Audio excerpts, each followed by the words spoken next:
postopka. Jaz mislim, da argumenti kolega Zmaga Jelinčiča ne držijo, predvsem ne zato, ker boste vi tako morali pričati, da zadeva je dano že v preiskovalni komisiji, ki jo vodi kolega Černač.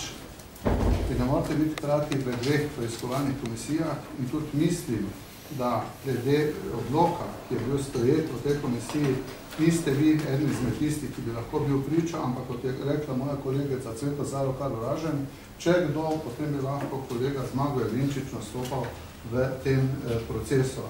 Mislim, da se to izrablja zelo, zelo politično.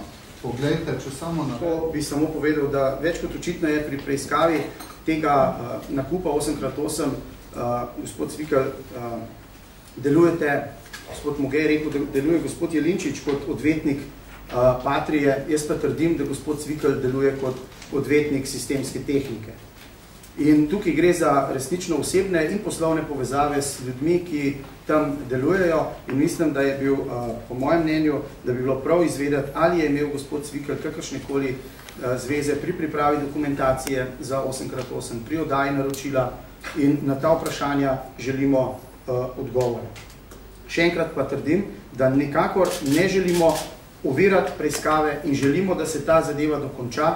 Če bi bilo temu res tako, kot trdi gospod Moge, potem bi še dva poslanca zapustila to preiskovalno komisijo in preiskovalne komisije ne bi bilo več. Zelo težko je vaše argumente razumeti, da je to tisto, zaradi česar se pač obglavlja to komisijo. In jaz mislim, da je edini cilj in ga pakirajte še v tako lep paketek in formo z zlatim papirjem zaradi mene. Edini cilj tukaj je to komisijo ustaviti pri delu. Prišli smo predaleč, argumentov je bilo preveč, vemo vsi, kaj in v katero smer smo šli pri raziskavi, najbrž tega ni nihče pričakoval in seveda treba je to prekiniti, da ne bo prišlo ven. Ampak še enkrat pravim, hvala Bogu, to raziskuje neka druga država, ki ima do takih zadev drugačen odnos v Sloveniji, niti preiskovalne komisije, ki bi jo naj vodila opozicija in za katero imamo, rekla, ne nazadnje še vse poslovniške in zakonske možnosti, niti tega več v Sloveniji ni možno. Vse enkrat pravim, drugi organi pa tako več ali manj ne delujejo in ne raziskujejo tega primera. Zakaj? Se pa vi vprašate v vladajoči koaliciji.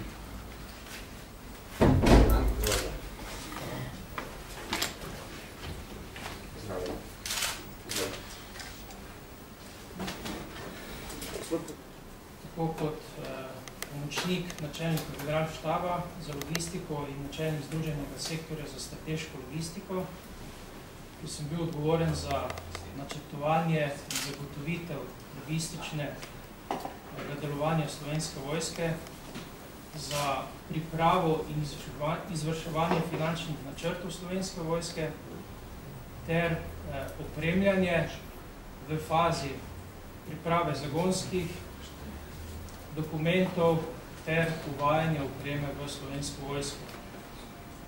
In kot član projektnega sveta za izvedbo naročila pehotnih bojnih vozil 8x8 od njegove ustanovitve do decembra 2006. Ali so vas to vprašali? Ali so pregledali? Vi ste v razpisu rekli, dajte nam tudi povedati, da lahko to dobavite. In Patrija rekla, v povprečju vseh 135 vozil dobavi v povprečju v 40 mesecih, sistemska tehnika je pa rekla, ne moremo v 40 mesecih, mi v povprečju približno v 43 mesecih. V pogodbi pa je rok Patriji bil podaljšan v povprečju za 7 mesecev. Torej, čez rok sistemske tehnike.